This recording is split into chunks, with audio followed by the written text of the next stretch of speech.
አላህ ስብሓነሁ ወተዓላ ሰዎችን በተለያየ መልኩ መፈተኑ ለነሱ የእዝነት መገለጫ ሊሆን ይችላል።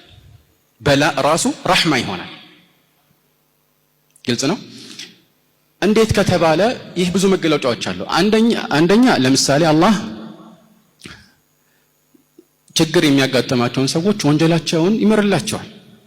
ሙስሊም በተለይ ከሆነ ምንም ነገር ያጋጥመው ለሱ ይህ እድልና መልካም ምንዳ ነው አይደል?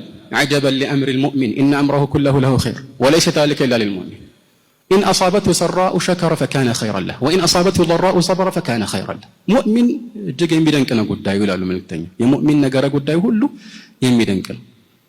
ሁሉ ነገሩ ኸይር ነው። ጥሩ ነገር ሲያጋጥመው አላህን ያመሰግንና ጥሩ ይሆንለታል፣ መልካም ይሆንለታል። መጥፎም ሲያጋጥመው አሁንም ሰብር ያደርጋል ለአላህ ብሎ ከዚያም እንደዚሁ መልካም ውጤት ያስገኝለታል። ስለዚህ ችግር ሲያጋጥመው አንድ ሰው ይህ ችግር ወንጀሉን ያራግፍለታል። في الصحيحين መልእክተኛው عليه الصلاة والسلام أو في الصحيح ምን ይላሉ?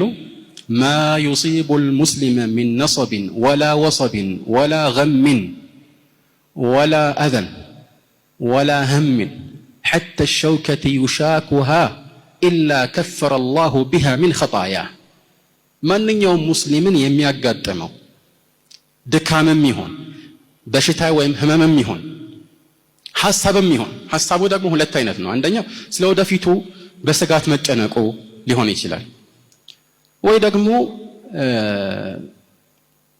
ስላለፈው ነገር ማዘኑም ሊሆን ይችላል።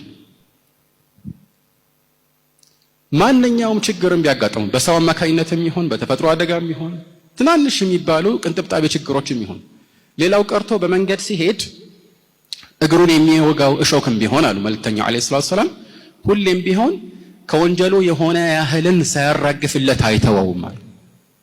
ይሄ ታዲያ እድል አይደለም? ይሄ ረሕማ አይደለም? ሌላው ደረጃችንን ራሱ ከፍ የሚያደርግበት ምክንያትም ሊሆን ይችላል። ይህን የሚያስገነዘበው ደግሞ አንዳንድ ጊዜ እኛ በመልካም ስራችን ለፍተን ጥረን ግረን የማንደርስበትን ደረጃ ስለተፈተነና ስለተቸገረን ብቻ አላህ Subhanahu Wa Ta'ala ያንን ደረጃ ሊያጎናጽፈን ይችላል። ይህ ቀላል ነገር አይደለም ማለት ነው። እንደዚሁም አንዳንድ ሰዎች ምቾት ለነሱ ከፈተና እንዲወድቁ ምክንያት ሊሆናቸው ይችላል። አንዳንድ ሰው በችግር ውስጥ ሲኖር ወደ አላህ ፊቱን ያዞራል፣ አላህን ይማጸናል።